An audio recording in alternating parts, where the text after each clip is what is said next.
नमस्कार मित्रों। पिछले वीडियो में गरुड़ की कथा चल रही थी जब वो हाथी और कछुए को वहां से पंजों में दबाकर उड़ गए थे। आज की कथा ये है कि हाथी और कछुए का पूर्व जन्म क्या था, क्यों उनको हाथी और कछुए के रूप में जन्म लेना पड़ा था। तो पूर्व काल में विभावसु नाम के एक मुनि हुआ करते थे। स्वभाव से क्रोधी थे लेकिन बड़े तेजस्वी थे। उनके छोटे भाई का नाम था सुप्रतीक, वो भी बड़े तेजस्वी थे। अब सुप्रतीक अपने धन को बड़े भाई के साथ एक जगह रखना नहीं चाहते थे। वो प्रतिदिन उनसे बंटवारे का आग्रह करते रहते थे कि भाई धन को बांट दो।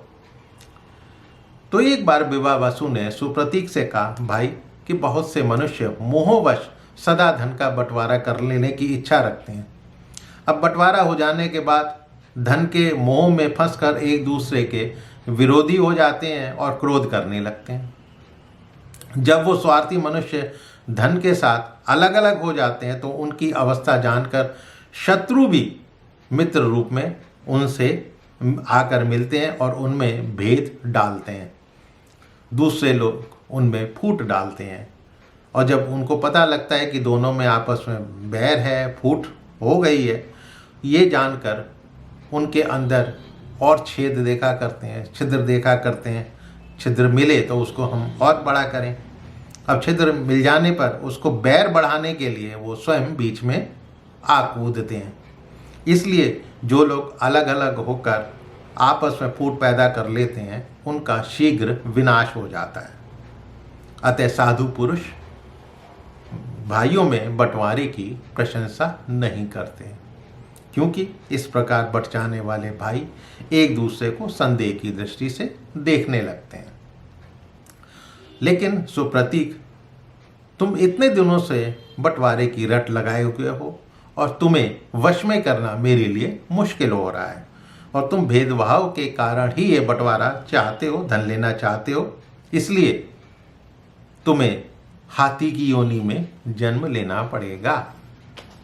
अब ये सुनकर ये श्राप मिलने पर सुप्रतीक ने विभावसु से तुरंत ही बोला कि तुम भी पानी के भीतर विचरने वाले कछुए बनोगे। तो इस प्रकार सुप्रतीक और विभावसु एक दूसरे के श्राप से, जो कि धन बंटवारे को लेकर उनकी लड़ाई की शुरुआत हुई थी, उसकी वजह से हाथी और कछुआ योनि में जन्म लिया। रोष और लोभ रूपी दोष के कारण दोनों को तीर्यक योनि मिली। दोनों ही विशालकाय जंतु पूर्व जन्म के बैर के कारण एक दूसरे से बैर रखते हुए एक सरोवर में एक दूसरे को मारने की इच्छा से हमेशा युद्ध करने के लिए तैयार रहते थे, मतवाले रहते थे।